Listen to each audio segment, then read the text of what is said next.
जब भी होते हैं तो चेंज इन पार्टनरशिप होता है। तो ऐसी हालत में पुरानी पार्टनरशिप फिनिश हो जाती है और एक नई पार्टनरशिप शुरू होती है, लेकिन जो फर्म है वो मेंटेन रहती है, फर्म चलती रहती है, बिजनेस चलता रहता है। लेकिन अगर ये लोग ये डिसीजन लें कि अब फर्म ही बंद कर देनी है, क्या कर देनी है, तो उसे कहेंगे फर्म डिसोल्यूशन। और आपका आज का जो टॉपिक है वो फर्म डिसोल्यूशन का ही टॉपिक है। आज की बड़ी बेसिक क्लास है, इसमें हम बिल्कुल स्टार्टिंग से चैप्टर को ले रहे हैं, ठीक है। तो जो इस चैप्टर के बारे में बिल्कुल नहीं जानते उन्हें सब आराम से समझ में आ जाएगा। आगे एडवांस लेवल पर ये चैप्टर आप लोगों को बीकॉम में भी पढ़ने को मिलता है, आपको आईपीसीसी लेवल पे भी पढ़ने को मिलता है। जो स्टूडेंट्स आईपीसी लेवल के मुझे देख रहे हैं, उनमें से जो नॉन कॉमर्स बैकग्राउंड के स्टूडेंट्स हैं, उनके लिए आज की क्लास बड़ी ही बेनिफिशियल है, क्योंकि आज की क्लास से उन्हें इस चैप्टर के बेसिक्स क्लियर होने शुरू हो जाएंगे। तो स्टूडेंट्स, पहला जो क्वेश्चन आ गया वो आ गया कि फर्म डिसोल्यूशन और पार्टनरशिप डिसोल्यूशन में क्या फर्क है। तो फर्म जो एडमिशन के होते हैं वो क्या है, partnership dissolution, retirement partnership dissolution, death partnership dissolution. और अगर बिजनेस ही बंद हो जाए तो फर्म डिसोल्यूशन। तो मैं कह सकता हूं कि पार्टनरशिप डिसोल्यूशन में बैलेंस शीट बनती है, एडमिशन के बाद भी बैलेंस शीट बनती है, रिटायरमेंट के बाद भी बनती है, डेथ के बाद भी बनती है, पर फर्म डिसोल्यूशन में बैलेंस शीट नहीं बनेगी, क्योंकि फर्म का बिजनेस क्लोज हो जाता है। एक कॉन्सेप्ट पढ़ी थी हमने, going concern concept. Going concern concept basics में पढ़े थे आप लोग, ठीक है, 11th में पढ़े थे, और सीपीटी जब आपने क्लियर करा था तब पढ़े थे आप लोग। तो उसमें आपको बताया गया था कि बिजनेस जो होता है वो क्या होता है, जब चलेगा तो लंबे समय तक चलेगा। Business is a long term process. तो गोइंग कंसर्न कॉन्सेप्ट में हम ये मानते हैं कि बिजनेस लंबे समय के लिए है, business is for long run. तो एडमिशन में हम लॉन्ग रन मानते हैं, रिटायरमेंट में भी लॉन्ग रन मानते हैं, डेथ में भी लॉन्ग रन मानते हैं कि भाई ठीक है, इसके बाद जो नई पार्टनरशिप है वो लंबे समय तक चलेगी। लेकिन जब पार्टनर्स ने ये डिसाइड कर लिया, मेंटली ये डिसाइड कर लिया कि अब हम फर्म बंद कर देंगे, 2 महीने में बंद कर देंगे, 6 महीने में बंद कर देंगे, तो गोइंग कंसर्न कॉन्सेप्ट अप्लाई नहीं होगा। अब जो अकाउंट्स तैयार होंगे वो गोइंग कंसर्न कॉन्सेप्ट के बेसिस पर नहीं होंगे, अब होंगे लिक्विडेशन बेसिस पर। किस पर होंगे? इसलिए हायर स्टडीज में आपको इसे लिक्विडेशन के नाम से पढ़ने को मिलता है चैप्टर। समझ में आ गया? बात एक ही है, लिक्विडेशन या डिसोल्यूशन बात एक ही है, बिजनेस को बंद करना। तो क्या फर्क पड़ेगा? गोइंग कंसर्न कॉन्सेप्ट ने हम लोग मानते हैं कि एसेट्स कितने तरीके की होती हैं, 2 तरीके की, एक करंट एसेट्स और एक नॉन करंट एसेट्स। और लायबिलिटीज कितने तरीके की होती हैं, करंट लायबिलिटी और नॉन करंट लायबिलिटी। लेकिन अगर हम ये मान लें कि बिजनेस बंद होने जा रहा है, तो हमारे लिए अब नॉन करंट एसेट्स तो बची ही नहीं है ना, क्योंकि नेक्स्ट ईयर तो है ही नहीं हमारे लिए।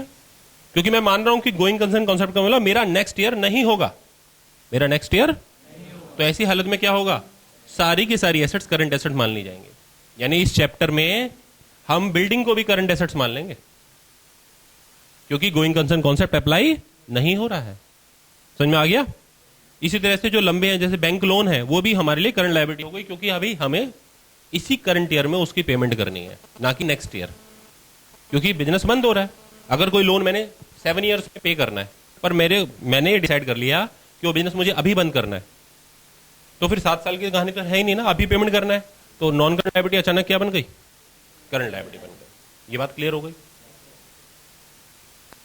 अभी तक की क्लास में मैं आपको ये बात समझा चुका हूं कि हम डिसोल्यूशन चैप्टर पढ़ रहे हैं, और इस चैप्टर में हम मान लेते हैं, क्योंकि सभी पार्टी ने माइंडसेट तैयार कर लिया है कि हम बिजनेस बंद करने जा रहे हैं, they are going to liquidate their business. तो इसीलिए अब हम ये मानते हैं कि हमें सारी एसेट्स को बेचना पड़ेगा मार्केट में। सारी एसेट्स मार्केट में बेच देंगे। जब सारी एसेट मार्केट में सेल हो जाएंगी, तो हो सकता है कि मार्केट में सेल कर दें, या हो सकता है कि फर्म के ही पार्टनर्स उसी कीमत में खुद ले लेंगे। हमारे लिए तो बेचना है, चाहे तो पार्टनर खरीद ले, चाहे तो फर्म से बाहर के थर्ड पर्सन खरीद ले, या जो फर्म के हमारे क्रेडिटर्स हैं, जो हमारी लायबिलिटीज हैं, कई बार वो कहते हैं कि भाई ये एसेट्स मुझे दे दो और इतने पैसे मेरे को कम दे देना। समझ में आ गया? जो पैसा हमारे पास एसेट्स का आ जाएगा, हम उससे क्या करेंगे, हम उससे अपनी लायबिलिटीज को पे ऑफ कर देंगे। अगर लायबिलिटीज के लिए हमारी फर्म के पास पैसा नहीं है, तो कई बार फर्म क्वेश्चन में पढ़ने को मिलेगा कि फर्म अपने पार्टनर से पेमेंट करवा देगी, और पार्टनर से पेमेंट करवा के क्या कहेगी कि अभी आप पेमेंट कर दीजिए, बाद में आप ये पैसे हमसे ले लीजिएगा। समझ में आ गया, क्लियरिटी आ गई। तो चैप्टर इस तरीके से चलना है, सारी एसेट्स को बेचना है, या तो कैश बिक जाएगी, या कोई पार्टनर रख लेगा, या कोई क्रेडिटर ले लेगा, और फिर जो अवेलेबल पैसा है उससे हम लायबिलिटीज को पे ऑफ कर देंगे। सारी लायबिलिटी की पेमेंट कर देने के बाद अगर पैसा बच गया तो पार्टनर्स में बट जाएगा। तो ऐसी हालत में प्रॉफिट या लॉस निकाला जाता है। क्या निकाला जाता है? वो प्रॉफिट या लॉस पार्टनर्स में डिस्ट्रीब्यूट कर दिया जाता है। उसके बाद ये देखा जाता है कि उस प्रॉफिट लॉस के बांटने के बाद अब पार्टनर्स का बैलेंस क्या है। अगर पार्टनर्स का बैलेंस पॉजिटिव है तो उन्हें पेमेंट कर दी जाएगी, टाटा बाय बाय हो जाएगा। अगर पार्टनर्स के बैलेंस नेगेटिव है तो उनसे पैसा मंगवाया जाएगा। ठीक है, तो यानी लास्ट टाइम पर या तो पैसा पेमेंट कर देंगे या पेमेंट ले लेंगे, क्योंकि बैलेंस शीट ही नहीं निकालना आप कैपिटल अकाउंट का। कैपिटल अकाउंट का क्लोजिंग बैलेंस क्यों नहीं निकालना? क्योंकि बैलेंस शीट तो बननी नहीं है ना, इसलिए। अब तो फर्म बंद हो रही है, समझ में आ गया। अगर कोई पार्टनर फर्म घर से पैसा नहीं ला सकता तो इसका मतलब क्या है कि इसका मतलब वो घर से कंगला हो गया। तो ऐसे पार्टनर को इंसॉल्वेंट बोलते हैं। क्या बोलते हैं? इंसॉल्वेंट। तो इंसॉल्वेंसी जब वो नहीं ला पा रहा था तो उसके जो पैसा वो नहीं ला पा रहा है वो पैसा फिर बाकी पार्टनर्स एडजस्ट करते हैं, जिसका रूल होता है गार्डनर वर्सेस मर्रे। ठीक है, ये आप 12th क्लास में नहीं पढ़े थे। ये क्योंकि 12th में आपके स्टार्टिंग में ये आपके कोर्स में नहीं था, लेकिन अब आईपीसीसी लेवल पर आपको ये पढ़ना पड़ेगा, और बीकॉम लेवल पर आप थोड़ा बहुत पढ़े थे। ठीक है, लेकिन आज की क्लास में क्योंकि मैं ये मानकर चल रहा हूं कि सामने कुछ नॉन कॉमर्स स्टूडेंट भी बैठे हो सकते हैं, इसलिए मैं बड़ा सिंपल चल रहा हूं। यानी मैं मानकर चल रहा हूं कि आज हम ऐसे फर्मों का डिसोल्यूशन सीख रहे हैं जिनमें पार्टनर्स के पास पूरा पैसा है, कोई भी पार्टनर इंसॉल्वेंट नहीं हुआ है। यानी वही जो आप स्टार्टिंग में पढ़े थे 12th क्लास वाला, अभी हम वही पढ़ेंगे आज की क्लास में। क्लियर है? ठीक, ये बात तो क्लियर हो गई। अब अगर ऐसा है तो अब हम कैसे कैसे अकाउंट्स बनाने जा रहे हैं। देखिए, यहां पर एक नया अकाउंट बनेगा और अकाउंट का नाम है रियलाइजेशन अकाउंट। ये क्या है रियलाइजेशन अकाउंट? देखिए, रियलाइजेशन की अगर हिंदी में मीनिंग देखेंगे तो हिंदी में इसे बोलते हैं वसूली। वसूली का मतलब वसूली खाता, रिकवरी अकाउंट। समझ में आ गया? तो पेपर में एक क्वेश्चन आता है, what is the difference between realisation account and revaluation account? तो सिंपल है कि टाइम ये कब बनता है? when firm gets dissolved, when firm going into liquidation। और ये कब बनता है? रिकॉन्स्टिट्यूशन के समय। कब? रिकॉन्स्टिट्यूशन एक टेक्निकल टर्म होती है जिसको आप सिंपल मीनिंग में एडमिशन, रिटायरमेंट, डेथ और चेंज इन पार्टनरशिप कहते हैं। समझ में आ गया? इसके अलावा इन दोनों में और क्या डिफरेंस है? कंटेंट इन दोनों में क्या दिखाते हैं? इसमें हम दिखाते हैं एसेट्स और लायबिलिटीज में जो इंक्रीज या डिक्रीज आ जाता है वो दिखाते हैं। तो रिवैल्यूएशन क्या शो करता है? Increase and decrease in revaluation account. और ये क्या दिखाता है? इसमें हम एसेट्स का बेचना दिखाते हैं। क्या दिखाते हैं? Realisation of assets and payment of liabilities. समझ में आ गया? बैलेंस शीट, रियलाइजेशन बनाने के बाद बैलेंस शीट नहीं बनती। Balance sheet not prepared after realisation, but after preparing revaluation balance sheet is must, बनाना ही पड़ेगा। ये मेजर 3 डिफरेंस होते हैं इन दोनों के बीच में। ये बात क्लियर हो गई सभी स्टूडेंट्स को? ठीक है, तो अब हम बनाने जा रहे हैं क्या? Realisation account. तो पहले मैं उसका आपको बेसिक्स बताऊंगा और उसके बाद फिर हम स्टार्ट करेंगे। ठीक है स्टूडेंट्स, आइए स्टार्ट करते हैं। इसके अभी जो है 2 वर्जन हो सकते हैं आपको पढ़ाने की इस वीडियो क्लास के। एक तो ये कि डिसोल्यूशन होता क्यों है, क्या रीजंस हैं डिसोल्यूशन होने के। तो मैं अभी थ्योरेटिकल वर्जन में जाना नहीं चाह रहा, लेकिन फिर भी थोड़ा बहुत बता देता हूं तो कि माइंड में होता है कि क्यों फर्म बंद हो रही है। तो देखिए, सबसे पहले तो पार्टनरशिप फर्म स्टार्ट क्यों हुई थी बताओ? एग्रीमेंट से, कि हम लोगों ने कहा चलो मिलकर बिजनेस करते हैं। तो एग्रीमेंट से ही बंद हो सकती है कि हम लोगों ने क्या कहा, चलो मिलकर बंद करते हैं, यानी एग्रीमेंट से बंद हो जाती है। ठीक है, इसके अलावा कई और रीजन है जिनमें मैं चाहता हूं आप भी चाहते हैं कि फर्म चलती रहे, लेकिन हमें तब भी फर्म को बंद करना पड़ेगा, उसे कहते हैं कंपल्सरी डिसोल्यूशन। पार्टनरशिप में मिनिमम कितने पार्टनर्स होने चाहिए? 2। अगर एक की डेथ हो गई तो फर्म कंपल्सरी डिसोल्यूशन होनी पड़ेगी ना। समझ में आ गया? इसके अलावा पार्टनरशिप में मान लो 3 पार्टनर्स हैं और 2 इंसॉल्वेंट हो जाएं, 2 कंगले हो गए, तब भी डिसोल्यूशन हो करोगे, क्योंकि जब एक अकेला चला नहीं पाएगा। तो ये कुछ ऐसे रीजंस होते हैं जहां पर फर्म को कंपल्सरी हमें डिसॉल्व करना पड़ता है। ठीक है? इसके अलावा और भी कई रीजंस होते हैं। क्या होता है इसके अलावा? जैसे कि यह है, हमने जब पार्टनरशिप एग्रीमेंट किया था उस समय हमने तय किया था कि भाई 6 साल तक का पार्टनरशिप करेंगे। तो यानी पार्टनरशिप कौन सी थी हमारी? Period partnership. वो 6 साल का पीरियड खत्म, तो अब हमें पार्टनरशिप फर्म बंद करनी पड़ेगी। या हमने कहा था कि हमारे यहाँ जो मिस्टर धनीराम हमारा पार्टनर है, जब तक वो हमारे साथ है तब तक हमारी पार्टनरशिप चलेगी। अब धनीराम जी क्या हुए? या तो उनकी डेथ हो गई या धनीराम जी रिटायर हो गए। तो अब एग्रीमेंट के अनुसार हमें फर्म क्या करनी पड़ेगी? डिसॉल्व करनी पड़ेगी। समझ में आ गया? या हमने ये कहा कि धनीराम जी जब तक हमारे साथ रहेंगे। अब धनीराम जी ना तो रिटायर हुए, ना डेथ हुई, लेकिन वो इंसॉल्वेंट हो गए। तो अब जो मेन पार्टनर था जिसके लिए हम सोच रहे थे, जब वो एडजुकेट हो गए, इंसॉल्वेंट डिसाइड हो गए, तो अब हमें फर्म को क्या करना पड़ेगा? बंद करना पड़ेगा। समझ में आ गया? क्लियरिटी है? इसके अलावा कई बार हम सोचते हैं कि जब कि मान लीजिए माइक्रोसॉफ्ट से हमें कोई काम मिला है और वो 10-15 साल 20 सालों का है, तो हमने कहा अभी ठीक है, इस कंपनी का काम करेंगे और इस कंपनी के बाद किसी का काम नहीं करेंगे। तो यानी वेंचर पूरा हो जाने पर, क्या पूरा हो जाने पर? जो वेंचर हमने पकड़ा है। इसके अलावा कई बार ऐसा भी होता है कि कोर्ट हमें ऑर्डर कर देती है। अब कोर्ट ने ऑर्डर कर दिया तो हमें फर्म को बंद करना पड़ेगा। याद रखिए, कभी भी कोर्ट ऑर्डर नहीं करती कि रिटायर हो जाए। कोर्ट हमेशा बंद करने का ऑर्डर करती है। कोर्ट हमेशा कौन सा करेगी? तो कोर्ट कब कब ऑर्डर करती है? जब कोई पार्टनर पागल हो जाता है, अनसाउंड माइंड बोलते हैं इसे। क्या बोलते हैं? तो कोर्ट ऑर्डर कर देगी। अगर कोर्ट के पास शिकायत पहुंची तो कोर्ट ऑर्डर कर देगी, फर्म को क्या करो? बंद कर लो। या कोई पार्टनर हमेशा हमेशा के लिए हैंडीकैप्ड हो जाए, और कैसा हैंडीकैप? मेजर हैंडीकैप, अंधा हो गया बिल्कुल, तो ऐसी हालत में फर्म जो है, फर्म बंद करने का ऑर्डर मिल सकता है। सवाल उठता है, अपील कौन करेगा? अपील करेंगे उस पार्टनर के घर वाले जो उसके लीगल हियर्स हैं। अगर वो कोर्ट में पहुंच जाते हैं तो कोर्ट से ये ऑर्डर लेकर आ सकते हैं। इसके अलावा कोर्ट अगर कोई भी ऐसा कोई रीजन ढूंढती है जो उचित हो, ठीक है, जो कोर्ट की अकॉर्डिंग जस्टिफाइड हो, तो भी कोर्ट ऑर्डर कर देती है फर्म को बंद करने का। और एक आखिरी, कई बार क्या होता है, बिजनेस इलीगल हो जाता है। जैसे हम लोग बेच रहे हैं सरसों का तेल या प्याज, इसकी पार्टनरशिप है।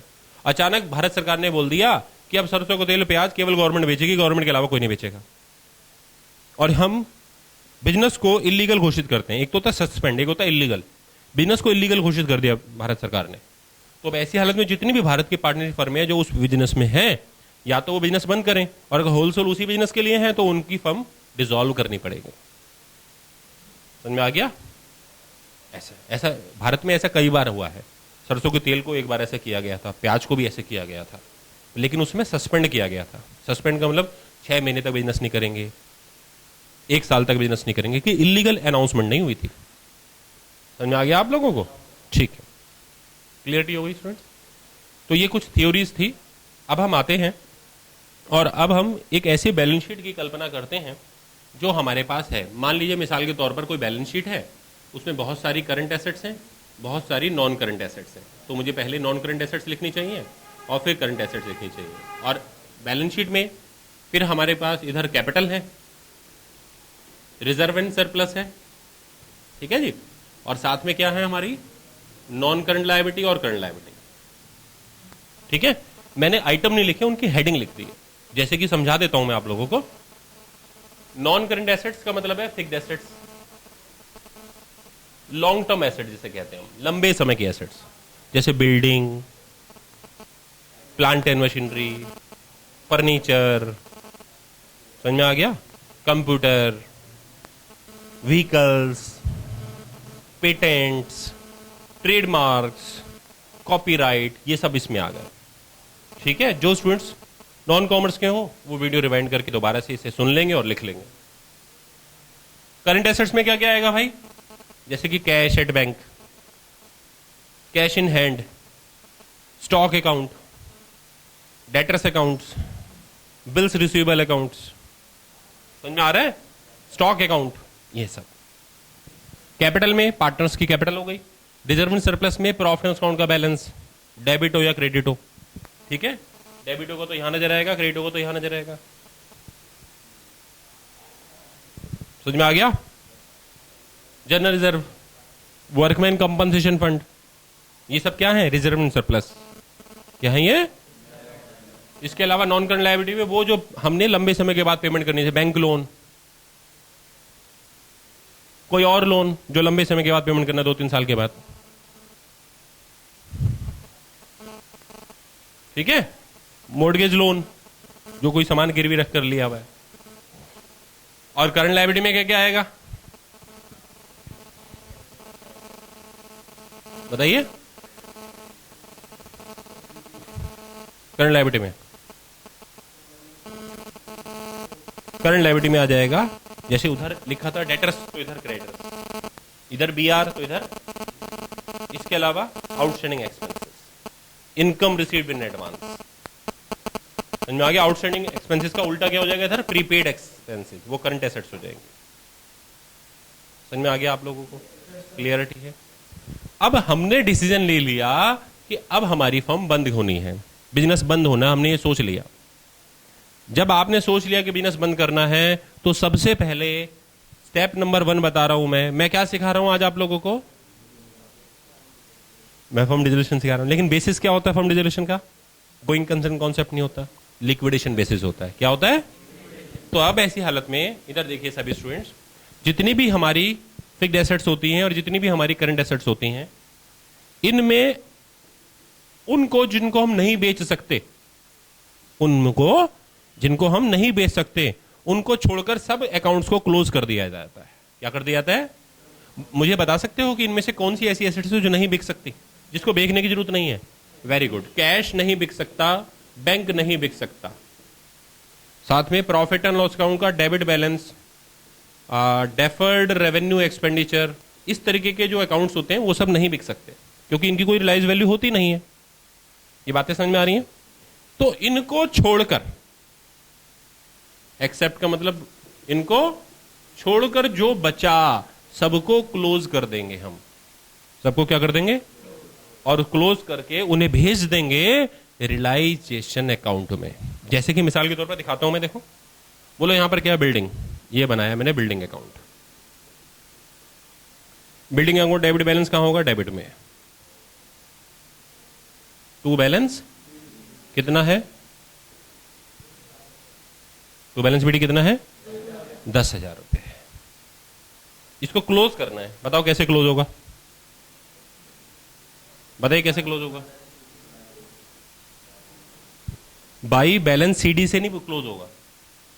इसका मतलब तो आपने उसका डिफरेंस निकाल लिया, फिर तो बैलेंस शीट में दे ले जाना पड़ेगा। बाई रियलाइजेशन, बाई, ठीक है? इसमें एस लिख दो या जेड लिख दो, जो मर्जी लिख दो, दोनों डिक्शनरी में मिल जाएंगे, दोनों का सेम मीनिंग है। 10,000 और ये अकाउंट क्लोज हो गया। तो इसका मतलब ये कहां पहुंच गया? Realisation account. कहां पहुंच गया? डेबिट साइड में। क्या पहुंच गया? To building 10,000। समझ में आ गया? यानी आज के बाद बिल्डिंग अकाउंट खत्म हो चुका है। इसका मतलब जो एसेट साइड में, इधर देखो फर्नीचर है, तो ऐसे ही फर्नीचर के डेबिट में होगा, फिर वो रियलाइजेशन में पहुंचेगा, तो क्या लिखेंगे? To furniture. फिर यहां क्या लिखा हुआ है? मान लो प्लांट एंड मशीनरी, तो टू प्लांट एंड मशीनरी। यानी जो एसेट यहां पर हैं वो सब रियलाइजेशन के कहां पहुंच जाएंगे? Debit side. और अमाउंट कौन सा होगा? बुक वैल्यू वाला। कौन सा वाला? जो बुक्स में है, तभी तो क्लोज होगा ना लेजर अकाउंट्स। ये बातें क्लियर हो गई यहां तक? अब इससे एक आगे एक स्टेप बताता हूं। बिल्डिंग 10,000 रुपए की है और फिर वो हमने मार्केट में बेच दी 12,000 रुपए की। बिल्डिंग कितने की थी? 10,000 की। कितने की सेल हुई? तो अब उसकी गारंटी क्या होगी? तो देखिए स्टूडेंट्स, अगर गोइंग कंसर्न कॉन्सेप्ट है, कौन सी है? तो गारंटी बनेगी cash account debit to building, और फिर जो डिफरेंस है बाद में P&L में ट्रांसफर कर देंगे हम लोग। जो डिफरेंस है कहां ट्रांसफर कर देंगे? और अगर लिक्विडेशन है, क्या है? लिक्विडेशन है, तो फिर कहां जाएगा? तो फिर आप कैश अकाउंट तो डेबिट करेंगे पर टू बिल्डिंग नहीं लिख सकते। बताओ क्यों नहीं लिख सकते? क्योंकि बिल्डिंग तो क्लोज हो गई है, बिल्डिंग तो इसलिए आप क्या लिखेंगे? टू रियलाइजेशन अकाउंट और 10,000, सॉरी 12,000 में बेचा था ना, 12,000। और अगर गोइंग कंसर्न होता तो आप क्या लिखते? कैश अकाउंट डेबिट बिल्डिंग 12 लिखते और फिर बाद में P&L में ट्रांसफर करते। क्या करते? P&L में ट्रांसफर करते ना, तो फिर बिल्डिंग अकाउंट डेबिट 2,000 और to profit and loss account 2,000 करते बाद में। यहां पर 2,000 की एडजस्टमेंट करने की कोई एंट्री नहीं बनेगी। बताओ क्यों नहीं बनेगी? क्योंकि बिल्डिंग तो पहले ही क्लोज हो गया। इसमें तो 2,000 कहां से एडजस्ट करना, वो तो पहले से बंद है। इस समय बिल्डिंग अकाउंट का वैल्यू क्या है? 0, क्योंकि जब क्लोज कर दिया तो बिल्डिंग 0 की होगी और जो 0 की थी वो 12,000 की बेच दी। तो अब वो एंट्री ये बन गई और उसे रिलायंस अकाउंट में कहां पोस्ट करेंगे? By cash account 12,000। समझ में आ गया? या बाई बैंक अकाउंट। ये बातें क्लियर हुई? अभी तक हम क्या सीखे हैं? अभी तक हम ये सीखें कि अगर एक बैलेंस शीट दी हुई होती है तो स्टेप नंबर 1 ये होता है कि वो एसेट्स जो कैश में नहीं है, जिनको बेचने की, जिसको हम मार्केट में बेच सकते हैं, जो मार्केट से कुछ पैसा लेकर आ जाएंगी, उन सभी अकाउंट्स को हम क्लोज कर देते हैं और क्लोज करके रिलायंस अकाउंट में पहुंचा देते हैं। और अगर वो फ्यूचर में बिकेंगी तो उनको बेचने की जो सेल की एंट्री होगी रिलायंस अकाउंट में ही दिखाते हैं, क्रेडिट साइड में, और कैश अकाउंट में दिखाते हैं डेबिट साइड में, क्योंकि कैश के डेबिट में पोस्ट होगी है। कैश के लेजर में कहां जाएगी? डेबिट में। और रिलायंस के लेजर में कहां जाएगी? क्रेडिट में जाएगी। अगर फर्म ने बेची तो क्या लिखेंगे? बाई कैश या बाई बैंक। पार्टनर ने कहा मुझे दे दो 12,000 में, तो फिर कैश को मिटा के पार्टनर्स लिख दो, partners capital account debit to realisation. और फिर कहां लिख देंगे? क्रेडिट में, बाई पार्टनर्स कैपिटल अकाउंट। फिर कैश के डेबिट में नहीं जाएगी, फिर पार्टनर्स के लेजर में डेबिट में जाएगी। समझ में आ रहा है ना? ये बेसिक्स है। अब हम आते हैं इधर लायबिलिटी में। लायबिलिटी में मान लो, नॉन करंट लायबिलिटी में मान लो क्रेडिटर्स है। क्या है? क्रेडिटर्स में ओपनिंग बैलेंस क्रेडिट में होगा। कहां पर होगा? By balance BD. मान लो 12,000 रुपए है क्रेडिट साइड। अब क्या करना है? इसे भी क्लोज करना है। इसे क्लोज करके कहां पहुंचाएंगे? To relation. कितने? तो ये रिलेशन अकाउंट में यहां से कहां पहुंचा, और यहां पर क्या लिखेंगे? By creditors. कितना? अब क्वेश्चन में पढ़ा आपने तो पता लगा कि 12,000 के क्रेडिटर्स ने 500 रुपया डिस्काउंट दे दिया हमें, तो कितनी पेमेंट हुई? तो अब हम उसकी पेमेंट की एंट्री क्या करेंगे? अगर गोइंग कंसर्न कॉन्सेप्ट होता क्या एंट्री करते? तब हम करते क्रेडिटर डेबिट 12,000, टू कैश 11,500 और टू डिस्काउंट 500 और बाद में डिस्काउंट P&L में ट्रांसफर हो जाता। लेकिन अब लिक्विडेशन है, क्रेडिटर्स की वैल्यू क्या है? 0। शाबाश, क्योंकि हम क्रेडिटर्स का अकाउंट क्लोज कर चुके हैं। तो जो 0 का है आपने उसे 11,500 दिया है, तो आपके पास से पैसा गया, तो गारंटी बनेगी टू कैश अकाउंट। और कितने लिखेंगे? और डेबिट में क्या लिखेंगे?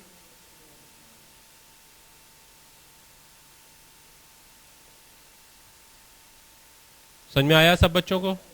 क्या? Relation account debit to cash account. कितना? 11,500।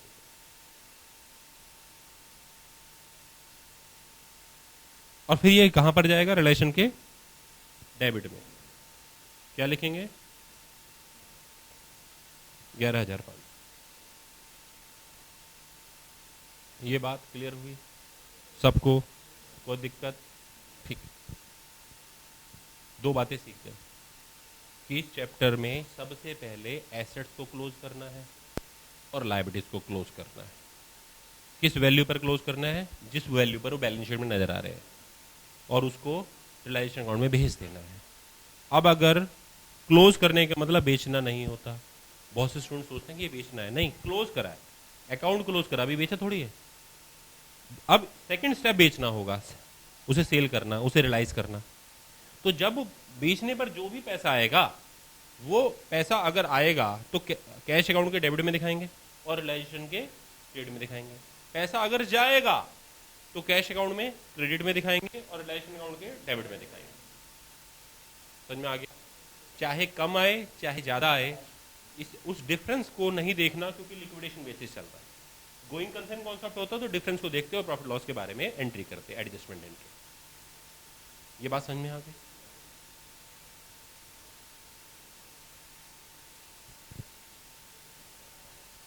पहली एंट्री एसेट्स क्लोज करने की, दूसरी एंट्री लायबिलिटीज क्लोज करने की, तीसरी एंट्री एसेट्स को सेल करने की, चौथी एंट्री लायबिलिटीज को पे ऑफ करने की। इन सब चक्करों में हमारे को कुछ एक्सपेंसेस भी करने पड़ते हैं। मैंने एडवर्टाइजमेंट करा है, अखबार में करा है, कहीं और करा है, तो मुझे कुछ एक्सपेंसेस भी करने पड़ेंगे। क्या करने पड़ेंगे? एक्सपेंस। ठीक है? तो वो जो एक्सपेंसेस मुझे करने पड़ेंगे, उसकी एंट्री क्या होगी? इसे कहते हैं रियलाइजेशन एक्सपेंसेस। क्या कहते हैं इसे? तो उसकी एंट्री वही होगी कैश अकाउंट के क्रेडिट में, क्योंकि पैसा जा रहा है।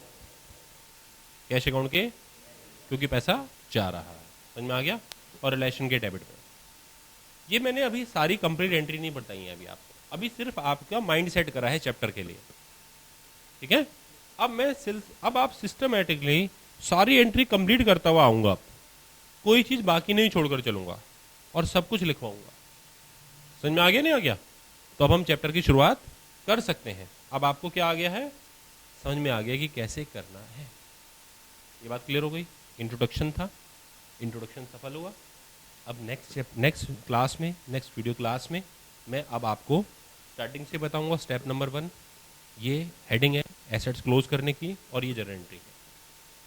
स्टेप नंबर 2 ये लायबिलिटी क्लोज करने की हेडिंग और लायबिलिटी क्लोज करने की general entry. Step number 3 assets बेचने की एंट्री और एसेट सेल करने के कितने केसेस होते हैं। केस नंबर 1 फर्म ने बेचा, केस नंबर 2 पार्टनर ने रख लिया, केस नंबर 3 लायबिलिटीज ने कहा मुझे दे दो, पेमेंट मेरे से कम ले लेना। तो अब केस 1, केस 2, केस 3, अब लायबिलिटी, फिर उससे नेक्स्ट स्टेप आएगा पे ऑफ लायबिलिटीज, लायबिलिटी की पेमेंट। ठीक है? तो लायबिलिटी की पेमेंट कौन करेगा? फर्म करेगी या पार्टनर करेगा? उसके बाद नेक्स्ट आएगा रियलाइजेशन एक्सपेंसेस की पेमेंट कौन कर रहा है? फर्म कर रही है, पार्टनर कर रहा है। और पार्टनर किस तरीके से कर रहा है? देगा बाद में लेगा, या देगा और कभी नहीं लेगा? तो ये अलग अलग केसेस होते हैं। अगर मैं आपको शुरू में सारे समझा दूंगा गारंटीज और उसके बेसिक्स के बारे में बता दूंगा, तो जब आप क्वेश्चन करोगे तो कभी मेरे से आप ज़्यादा नहीं पूछोगे, हल्का फुल्का ही पूछोगे, क्योंकि आपको पहले से मैंने सारा जो है उसका मैपिंग बता दी होगी। ठीक है? चैप्टर आसान हो जाए। ठीक है? तो नेक्स्ट क्लास में हम जनरल के साथ इस चैप्टर को स्टार्ट करेंगे। तब तक के लिए ऑल द बेस्ट। आज के जो जितना मैंने पढ़ा दिया उसका कुछ क्वेश्चन पूछना हो तो पूछ सकते हैं आप। कुछ पूछना आप लोगों ने? क्लियर है आज तक का, अभी तक का जो अभी पढ़ा है? तो ठीक है, घर पर जाकर आप स्टडी करें। जो उसके स्टार्टिंग की थ्योरी दी हुई है वो थ्योरी आप पहले पढ़ें, पहले 2 पेजेस की, और उसके बाद फिर नेक्स्ट वीडियो लेसन देखें। ठीक है? तब तक के लिए ऑल द बेस्ट।